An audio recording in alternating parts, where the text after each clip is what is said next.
வணக்கம். சுவை தமிழுக்கு உங்களை அன்புடன் வரவேற்கிறேன். இந்த பதிவில் நாம் பார்க்க போகிறது சொல் பின்வரு நிலையணி. பின்வரு நிலையணி 3 வகைப்படும். சொல் பின்வரு நிலையணி, பொருள் பின்வரு நிலையணி, சொற்பொருள் பின்வரு நிலையணி. இந்த 3 வகையான பின்வரு நிலையணிகளில் முதலாவதாக வரக்கூடியது சொல் பின்வரு நிலையணி. இந்த சொல் பின்வரு நிலையணியை பற்றி விரிவாக விளக்கமாக இந்த பதிவில் நாம் இப்போ பார்க்கலாம். சொல் பின்வரு நிலையணி என்பது வந்த சொல்லே மீண்டும் மீண்டும் வரும், ஆனால் வேறு வேறு பொருளை தரும். இதுதான் சொல் பின்வரு நிலையணி. இப்போ இதற்கு அணி விளக்கம் பார்க்கலாம். ஒரு செய்யுளில் முன்னர் வந்த ஒரு சொல் பின்னும் பலமுறை வந்து வேறு வேறு பொருளை தருவது சொல் பின்வரு நிலை அணி எனப்படும். அதாவது ஒரு செய்யுள்ள முதல்ல ஒரு சொல் வருது அப்படின்னா அந்த சொல்லே மறுபடியும் வரும், ஆனால் அதனோட பொருள் மட்டும் வேறு வேறு பொருளாக இருக்கும். எடுத்துக்காட்டு இங்கே போட்டிருக்கோம். படி அப்படிங்கிறது ஒரே ஒரு சொல் தான், ஆனால் படின்னு சொன்னால் நமக்கு நல்லா தெரியும். அந்தந்த இடத்துக்கு ஏற்ற மாதிரி படின்னு சொன்னால் படித்தல்ங்கிற ஒரு பொருளை தரும். அடுத்தது வாயிற்படி, அதுக்கும் நம்ம படின்னு தான் சொல்லுவோம். அப்புறம் அளக்கும் படி, அரிசி நெல்லெல்லாம் அளக்கக்கூடிய படி. ஒரே சொல் தான், அது அதோட இடத்துக்கு ஏற்றாற் போல் அதுக்கு பொருள் மாறுபடும். அதே மாதிரி இன்னொரு எடுத்துக்காட்டு ஆறு. நமக்கு தெரிஞ்சு ஆறு அப்படிங்கும் பொழுது ஓர் எண். அடுத்தது நதி. நதிக்கு, ஓடுகின்ற நதிக்கும் நம்ம என்னென்னு சொல்கிறோம்? ஆறு அப்படின்னு தான் சொல்கிறோம். இன்னொன்று ஆறுனா வழி அப்படிங்கிறது அர்த்தமும் இருக்குது. ஆற்றுப்படுத்துதல் அப்படின்னா வழிகாட்டுதல் அப்படின்றது அர்த்தம் இருக்குது. அதே மாதிரி ஆறு இளைப்பாறு அப்படிங்கிற பொருள்லையும் வரும், இளைப்பாறுதல் அப்படிங்கிற பொருள்லையும் வரும். இப்போ இந்த ஆறு அப்படிங்கிற ஒரு சொல் எந்த இடத்துல அது பயன்படுத்தப்படுதோ அதுக்கு ஏற்ற மாதிரி அதனுடைய பொருள் மாறுபடும். அதே மாதிரி ஒரு செய்யுள்ள முன்னர் வந்த ஒரு சொல் பின்னும் பலமுறை வந்து வேறு வேறு பொருளை தருவது. ஒரே சொல் தான் மீண்டும் மீண்டும் வரும், ஆனால் பொருள் மட்டும் வேறு வேறு பொருளாக வரும். அதனால் இது சொல் பின்வரு நிலை அணி எனப்படும். எடுத்துக்காட்டாக ஒரு திருக்குறளை வச்சு இதனோட விளக்கத்தை பார்க்கலாம். சான்று: துப்பார்க்கு துப்பாய துப்பாக்கி, துப்பார்க்கு துப்பாய தூம் மழை. இப்போ இந்த திருக்குறளில் பார்த்தீங்கன்னா இந்த துப்பு அப்படிங்கிற சொல் அடுத்தடுத்து வந்துக்கிட்டே இருக்குது. பின்னாடி அந்த ஒரே சொல் அடுத்தடுத்து வந்துகிட்டே இருக்கு இல்லையா? சரி, முதல்ல இதனோட பொருள் என்னன்னு பார்த்துடலாம்.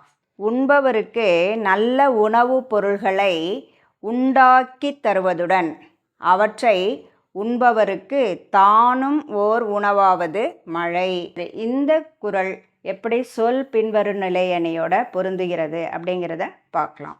இத்திருக்குறளில் துப்பு என்ற சொல் மீண்டும் மீண்டும் வந்து உண்பவருக்கு நல்ல உணவுகளை விளைவித்து உணவாகி என்ற வேறு வேறு பொருள்களை தருவதால் இத்திருக்குறள் சொல் பின்வரு நிலையணி. துப்பார்க்கு அப்படின்னா உண்பவருக்கு, துப்பாய நல்ல, துப்பாக்கி உணவுகளை விளைவித்து, துப்பார்க்கு மறுபடியும் உண்பவருக்கு, துப்பாய தூவும் தானும் ஒரு உணவாகி. இப்படி அந்த துப்பு அப்படிங்கிற சொல்லே அடுத்தடுத்து வந்தாலும் கூட வேறு வேறு பொருள்களை தருவதால் இத்திருக்குறள் சொல் பின்வரு நிலையணி ஆகும். சொல் பின்வரு நிலையணிக்கான இன்னொரு சான்று: பற்றுக பற்றற்றான் பற்றினை, அப்பற்றை பற்றுக பற்று விடற்கு.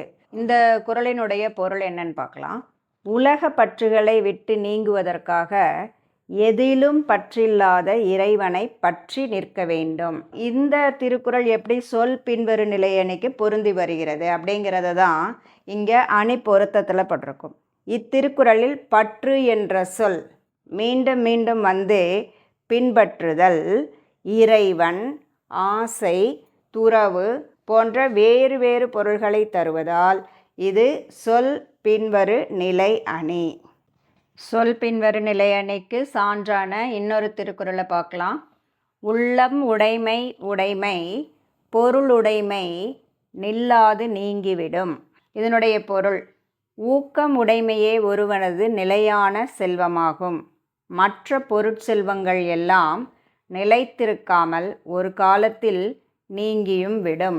இந்த திருக்குறளில் உடைமை என்ற சொல் மீண்டும் மீண்டும் வந்து எத்தனை தடவை வருது? உடைமை, உடைமை, பொருளுடைமை, இப்படி மீண்டும் மீண்டும் வந்து என்னென்ன அர்த்தம்? ஊக்கமுடைமை, பெற்றிருத்தல், பொருள், செல்வம் என்று வேறு வேறு பொருள்களை தருவதால் இது சொல் பின்வரு நிலை அணி.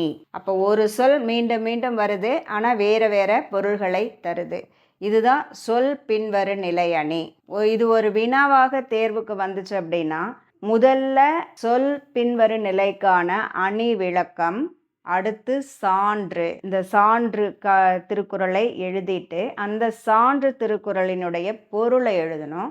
அதுக்கப்புறம் இங்கே கடைசியில் போட்டிருக்க மாதிரி அணி பொருத்தம் போட்டிருக்கோம் இல்லையா, அந்த மாதிரி இந்த திருக்குறளில் எந்த சொல் மீண்டும் மீண்டும் வந்து எந்தெந்த பொருள்களை தருகிறது அப்படிங்கிறத இந்த மாதிரி விளக்கமாக எழுதிட்டு, இந்த காரணத்தினால இந்த திருக்குறள் சொல் பின்வரு நிலையணி அப்படிங்கிறத விளக்கமாக எழுதணும். இந்த மாதிரி எழுதினா தேர்வில் இந்த வினாவுக்கான முழு மதிப்பெண் நிச்சயமாக கிடைக்கும்.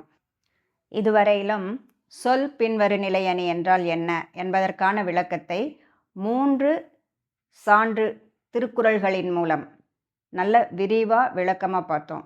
ஒரு தேர்வில் இந்த வினா வந்தால் அதை எவ்வாறு எழுதணும் அப்படிங்கிறதுக்கான முழுமையான தெளிவான விளக்கத்தை இதுவரையிலும் பார்த்தோம்.